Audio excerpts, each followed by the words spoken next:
Assalamu alaikum and welcome to Medic Hour on IQRA TV. I'm your host again, Rabina Mia. Today's programme is slightly different to the ones we've done in the past. Today we're going to be looking at a new programme called How Your Body Works. And this is very much around looking at the anatomy of the body, how your different body parts work and how you can look after them. So the three questions I'm going to ask my guests each time we have a topic like this is: how does it work, what does it do, and how can I look after it? So hopefully through today's programme you'll get answers to all those questions, and today's topic is about the heart and it's about the blood.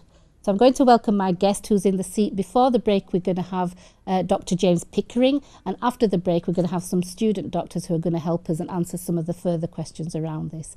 So first of all, let me welcome James Pickering. Thank you very much, James, for taking the time to come here. You teach anatomy at the University of Leeds, so you are the expert on these topics. And today we're going to talk about heart and blood. So tell me, why have we got a heart? Well, first of all, thanks, Rabina, for inviting me to come and join you on the show today. So I suppose we have a heart because the heart is really important to pump the blood around our body. And it makes us kind as well, doesn't it? Well, of course it does, yes. So you can draw two different pictures of the heart. You can draw a nice cartoon picture of the heart, but then there's the anatomical picture, which really is quite different. But I suppose when you want to talk about the heart, you really have to understand about blood and parts of what's known as the cardiovascular system. Okay. And that really is down to how we work as humans. For us to work, to move, we need energy. And the muscles that move our skeleton, the stomach that helps to digest our food, require two things really. That's oxygen and nutrients. Yep. And our organs use those to actually produce energy so we can move.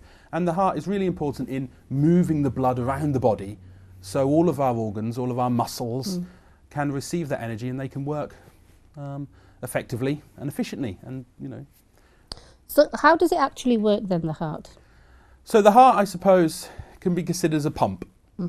It is a muscle that continually beats. And you can feel that if you just put your hand on your chest. You can feel it beating directly under the skin. It's positioned directly in the middle of your chest, slightly towards the left-hand side, as some of you may appreciate already. But like I said, it is really a pump. And just like in the pond in the garden, perhaps, it pumps water into the pond, and the fish can survive on that oxygenated water that you have there. The heart is responsible for pumping blood around the body. And it does that by what are known as 4 chambers. So we have these 4 kind of dilations within the heart, and they fill up with blood. When you say dilations, what do you mean by that? I mean like hollowings. Okay. So like rooms? Yeah, like rooms. Okay. Yeah, that's a good analogy. And blood returns to the heart, and then it needs to be pumped towards your lungs. Okay. And your lungs are the organs that sit either side of your heart in the chest, and they enable the blood to receive oxygen, which we need to move, to function, and also to get rid of carbon dioxide. And as that process goes on, we breathe in and breathe out. So there must be a reason why we need 4 chambers into the heart. There is, yes, and it can be quite complicated to explain, so I'll try and explain it as clearly as I can. Okay. But essentially, you have 4 chambers, and you may have heard the right side of the heart and the left side of the heart. Because effectively, although I've described the heart as one pump, there's really 2. Oh, okay. So you have one chamber, which is known as the right atrium, and that receives blood from all of the body. Okay. And that blood is typically low in oxygen, because the oxygen has been used by the muscles. Right. The oxygen has been used by various other organs. And that blood that enters into the right atrium, this chamber within the heart, needs to go to the lungs so it can get rid of the carbon dioxide, the waste products, and pick up fresh oxygen. Right, I know we're covering the lungs in one of our next programmes. We are, yes, but it is really important, and we can talk lots about the lungs in a later programme. But the 2 systems, the cardiovascular system, how the heart and the blood work together, and the respiratory system, which is your lungs and your breathing and your airways, are really intimately linked. So there is a little bit of crossover, and when we talk about the lungs, we'll refer back to the heart. So the blood, it enters into this chamber called the right atrium, and then it passes down through a valve into the right ventricle. Now, you may be familiar with ventricles of the heart, and these are really powerful chambers. They've got really thick muscular walls. And what they do is they essentially contract, these muscles contract in the walls of the ventricle, and they push the blood towards the lung. So that's that pumping action. So that's that pumping action, yeah. So the chambers effectively contract and they force the blood through various blood vessels and they pass towards the lungs. When they're at the lungs, they go under something called gaseous exchange. That's when carbon dioxide leaves the blood and oxygen enters the blood. Okay. But they're still at the lungs now, and then the blood has to return to the heart. And that's where our circulation comes in. And that's when our circulation comes in, yes. So I spoke about the right side of the heart, where these two chambers, blood passes into the right atrium, it then passes to the right ventricle, which pushes it to the lungs. Right. The left side of the heart is a lot more powerful than the right. Okay. Because whereas the right just has to push it to the lungs, the left side of the heart pushes it to the entire body. Right. So it pushes the blood all the way down to your little toe at the bottom of your leg and all the way up to the earlobe, to the side of your face. So it's much bigger, it's stronger, it's more powerful. It sounds like a motorway system where things are moving very fast and things have to keep moving. Yes, well, it's really important that things do keep moving and your blood is constantly moving around the blood vessels that run like a motorway system throughout our entire body. And we'll probably come back to that later on in the programme. Okay. So blood then from the lungs has collected this oxygen, which all our organs need, and that returns to the left atrium. So we heard about it, blood passing to the right atrium. Yeah. It passes to the right ventricle and goes to the lungs. Yeah. It then returns from the lungs to the left atrium, and then from the left atrium it passes to the left ventricle. So there are four chambers, our left and right atria and our left and right ventricles. So one's very rich in oxygen and one's less rich in oxygen. Yeah, so the left side of the heart now, the left atrium, left ventricle, are receiving blood from the lungs. Yeah. So these are incredibly rich in oxygen, whereas the right side of the heart is receiving blood that's already passed through the body, where it's deposited its oxygen, so we can work effectively. But it's like going to the depot to pick up new supplies. It is, yes. You're going with an empty truck with all your supplies have gone to the various shops or to the houses, and then they need to be sent somewhere to refill, and then it comes back to the central distribution hub, which is your heart, which distributes this rich blood, now full of oxygen, towards the rest of the body. But the left ventricle is incredibly powerful, and when we're teaching anatomy at the medical school, and we get to look at these organs, it's incredibly powerful to see the actual size of the left ventricle. How the heart, which effectively in a healthy individual is about the size of a clenched fist. Okay. So positioned deep in your chest, just underneath the ribs, which you can palpate on yourself. Yeah. And the thickness of the walls of these ventricles are so powerful to send that blood throughout the entire body. And that relies on blood vessels. So, as you mentioned before, we have this roadmap, effectively, and the heart is the central hub. And connecting to the heart are a whole series of blood vessels, and we have arteries and we have veins, and they are really quite different. We have arteries, which are thick, very strong blood vessels. They're the ones that if you puncture them, the blood squirts out quite fast, aren't they? They are, yes. So I'm trying to remember my biology now. Well, there's biology, yes, from when you're at school, and there's also, if you watch those old-fashioned horror movies on the TV late at night. There's always a squirt there. And then someone's had their neck cut in an unfortunate accident, and blood spurts out onto the camera. Yes, it's those arteries that are specifically the ones that are damaged. And in your neck, as an example, you have your carotid arteries, and these are incredibly important because they're taking blood from the heart to your head and your neck region, and obviously within your head we have our brain, we have our eyes, we have some really important special senses, hearing, sight, smell, taste. You know, the rich sensors that enable us to live a really fruitful life. So these blood vessels passing up to the head and neck region are incredibly important. Okay. So it's the arteries which are taking this oxygenated blood, and they tend to, as we pass further away from the heart, get smaller and smaller and smaller. Then we're getting into the dual carriageways and the single roads and the back streets. Well, I suppose we're going from motorways to A roads to B roads, and then the country lanes, yes, which would be the capillaries. But I suppose you may have heard of the aorta. Now, this is a major blood vessel within the body, and actually, if you were to take a cross section, so we're to cut the aorta, to cut through the tube and look at the diameter, it's about the size of a 50p piece. So it's quite incredibly big. large. Yes, it's about that sort of size, and that in is the average adult. In the average adult, yes, and that's taken an incredible amount of blood throughout the body.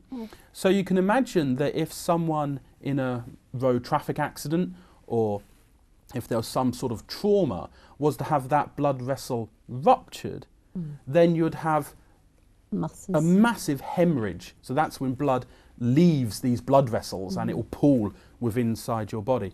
And because of the size of that blood vessel and the volume of blood passing through it, unfortunately the person wouldn't have very long to be able to survive that sort of trauma. That makes sense, yeah. These blood vessels are incredibly important. So the heart is the central point.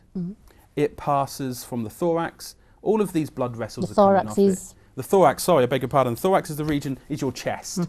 If you think when you breathe, your diaphragm moves up and down. Everything above your diaphragm is your thorax. So that's your thoracic cavity. So that's within the rib cage area? So that's within the rib cage, yes. And that's why we have ribs, actually, to help to protect these really delicate and important organs. Okay.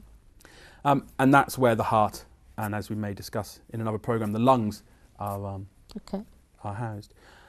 But the blood vessels are incredibly important because they take blood to all of our organs. So if you think for us to digest food, for us to filter our blood, so we go to the toilet, so we can absorb nutrients through our gastrointestinal tract, so that's our stomach and our intestines. That's another programme. Yeah, we can have a whole series of programmes, couldn't we? Yeah, great fun. Then the blood vessels, the arteries specifically, are taking the oxygen within the red blood cells, which we can touch on later on, these individual components of blood, taking it to these organs so they can function. So if we didn't have a heart, there wouldn't be a way for these other organs to receive that blood, that nutrient, that oxygen-rich blood, because the stomach, the intestines, the muscles of your limbs, the skin require that blood to function properly. And the heart needs to be there in order to pump it around healthily. And the heart needs to be, yes. We hear lots of things about what can go wrong with the heart, and I know after the break I'm going to be talking to our medical students about things like that. But in relation to the anatomy of the heart, it makes a certain sound, and doctors listen to those sounds. What do those sounds tell you? Yeah, so I mentioned earlier about the 4 chambers. Yeah. And these are not open chambers, they're guarded by what are called valves. Yep. And these are essentially like doors between rooms. Sure. If the chambers are rooms, then the blood has to pass from one room to the other by passing through effectively a swing door. Okay. And these are known as valves, and we have some rather fancy anatomical names for them, like a tricuspid valve or a bicuspid valve. I don't think I'm going to go down that track. No, we don't need to go down that route. But, you know, anatomy likes having fancy names. But essentially, we have these valves which guard between the chambers. Is that to stop things going backwards? It is, yes. So it helps to prevent blood just falling into and just draining into the various chambers. There is an ordered sequence. And sometimes you'll hear people talk about a lub-dub. Yes. These 2 I've sounds. always heard that, yeah. And that refers to the 2 sides of the heart that I mentioned earlier. If you think I mentioned, remember I talked about a right side and a left side, then what you have with the lub is that blood passing from the right atrium down into the right ventricle as it's then ejected to the lungs. Ah, right, okay. And then the second sound is associated with the left side of the heart, as the blood is passing through the left atrium to the left ventricle and then passes out. So you have these two very characteristic sounds, and your GP or your healthcare professional may use a stethoscope and actually listen to those heart sounds, because in you and I, we hope that we have these normal lub-dub sounds. But you can also have things called a heart murmur, and that's where you have a slightly irregular sound within the heart, which has moved it away from the regular lub-dub, lub-dub. And a doctor can listen to that.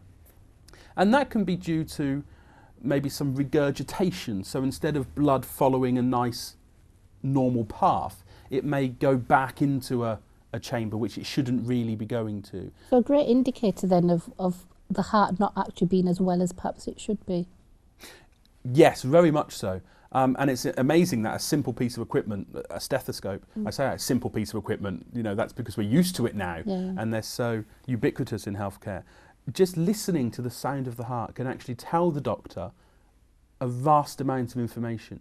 And moving on into more cutting edge healthcare, we actually use now some small handheld ultrasound machines. So these are handheld devices, maybe the size of a mobile phone, which can be connected to a probe, and the doctor or the healthcare professional can put the probe on your chest, and as well as hear the sound, they can actually visualize the movement of blood within your heart as it's passing between these chambers. Like an ultrasound that you do for a pregnant lady. Exactly the same. So when if you're pregnant and you go to the doctor to have your 12-week scan, and they put that cold, I don't know, it never happened to me, but if they put that cold gel on your tummy, and then the midwife they get the picture out there. Get a nice picture at the end. So exactly the same, except instead of looking at the growing baby, they can actually look at the working heart. Incredibly powerful images.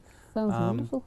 And I didn't know about these, Yeah, and it can tell a lot about the functioning. So you can tell a lot about the functioning of the heart, and that's why it's really important that at the university we teach our medical students about the anatomy of the heart, because it's having this basic understanding that enables you to interpret when it goes wrong. Is it one of the first things you teach medical students?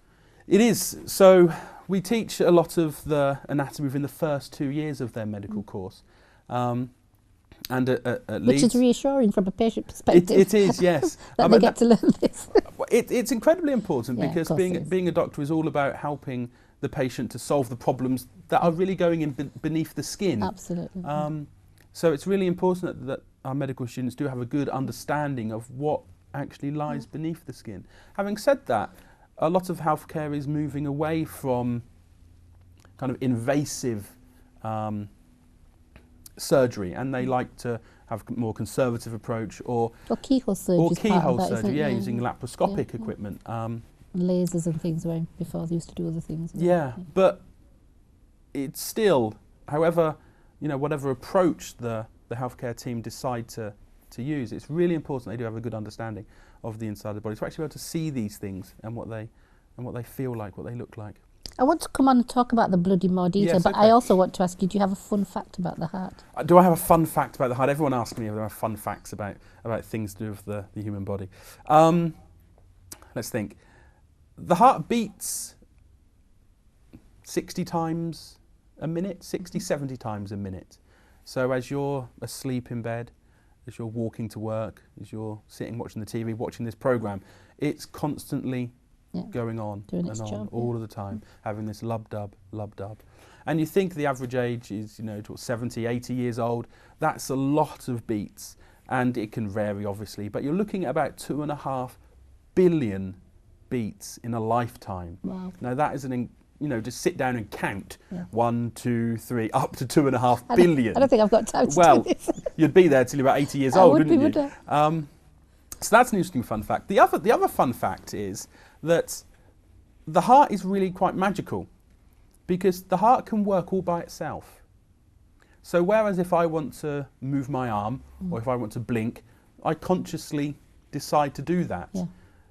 But your heart is beating all by itself. Of course. You're not telling your heart to beat. The word's called myogenic. It does it all by itself. Obviously, there's some circuitry going on between your brain and your spinal cord and your heart to tell you to keep doing it. But you don't have to consciously think about it. This is probably why we take it for granted so much. Yes, yeah, very true. And also try and speed up your heart rate. Try and slow down your heart rate. You're not in control. There are people that meditate to do things like that, but that takes a lot of time and skill, doesn't it? A lot of time, a lot of skill, a lot of concentration. And to be honest with you, I'm not sure with the research literature about how that works. So I'll have to go away and look that up. But it's very interesting that as I'm sitting here talking to you, it's just going on in the background, keeping us alive. Yeah, and that's the same for breathing. Yeah. You don't have to consciously think about breathing when you're laying in bed asleep. It just does it all by itself. So the human body, and hopefully, yes. Yeah, well, yes, hopefully. So the human body is incredibly powerful, incredibly interesting. That's really helpful. Thank you so much. I know we're going to keep tipping back into the heart area, but I want to come and talk specifically about the blood. So tell me about how much blood is there in the human body? How much blood is in the human body? That's another one of these fun facts, isn't it? There's about 5.5 litres of blood within the human body. I think I'm still working in pints. Yeah, well, for my generation. Okay, you'll have to convert that. You have to convert that yourself then. But I suppose an easy way, because people differ in size and shape, it's about 7% of your body weight. Oh, is that all? So about 7% of your body weight. Yeah. So I suppose the obvious question is, what is blood? Why do we have it? It's just a liquid. It is simply a liquid. It's reddish in colour, but it really contains 3 incredibly important things. The first one is what's known as a red blood cell, or an erythrocyte, if you want those fancy anatomical words again. So a red blood cell. It also has what's known as white blood cells and platelets. So those are the 3. So what's plasma then? Well, that's exactly what I was coming to. Those are the 3, let's say, things that exists within this fluid, this watery fluid that is plasma. So it's like you're in the bath and you've got a yellow duck and you've got a sponge and you've got something else, and a toy boat if your children are in the bath. And the water is plasma, and you've got these things that are floating around in it. And they all have a very important job. So the red blood cells have a molecule within them, and that molecule is called hemoglobin. So you may have heard of hemoglobin. Yep. Yeah, and hemoglobin is really important. It's a molecule, and it's within red blood cells. And as the red blood cells are passing through, it's the hemoglobin which attaches to oxygen. So very important. So really important, yeah. So without going into too much kind of molecular detail, oxygen, which we breathe, is all around us, is actually a tiny microscopic molecule. And that molecule comes into our lungs, and it's our blood. The red blood cells attach to the oxygen. Like a magnet? Just like a magnet, yes. And then the hemoglobin within the red blood cells travels to all parts of the body through the blood vessels, and it's the heart that pumps. So these little tiny red blood cells that look like little donuts, really. They don't have a hole in the middle, but they look like donuts with just a compressed portion, like you've pinched them in the middle. And they pass all the way around our body, so they pass through these blood vessels, and they're dropping off oxygen at the muscles, at the stomach, at the intestines, wherever it needs them. So we've got red blood cells that do that. We've also got white blood cells, and white blood cells are important in fighting infection. So if you have, if you have a spot on the side of your face, then that white pussy substance is actually white blood cells. I'm being told we've got a minute before the break, so we've got lots to finish. Oh, okay. I apologise. No, it's not. I'm just thinking there's so many questions that I want to ask you, and I think what I guess we should do with the final minute before we go to the break is just think about what are the key things that would be useful for our audience to understand about blood. Well, the blood's important. It's got the red blood cells, like I said, it's got white blood cells, which help to fight infection, and it's got platelets, which form the scabs. So it's really, when you graze yourself, so it's really important that you have the correct blood pressure, which our medical students will come back and talk about after the break, to make sure that all our structures get the oxygen and the nutrients they need to carry on working properly. And do you have a top tip for, because I know that you're not going to be here after the break, so do you have a top tip about how we need to look after our heart and our blood? Oh, well, I wouldn't want to rain on the medical students parade when they come in later on, but it's dead simple. A healthy lifestyle will keep everything shipshape. So eat properly, do exercise, and you'll probably be okay. All the stuff the doctors tell us all the time. Exactly. Thank you so much, James. You're welcome. I'm looking forward to speaking to you again about the lungs in the future. Thank you very so much. Okay, everybody, we're coming up to the break now. I hope you're finding it useful. This is like a mini biology class going on that I hope the whole family are benefiting from. Inshallah, there's lots more to learn about the heart and blood after the break. Inshallah, we'll see you soon. Assalamu alaikum wa rahmatullah.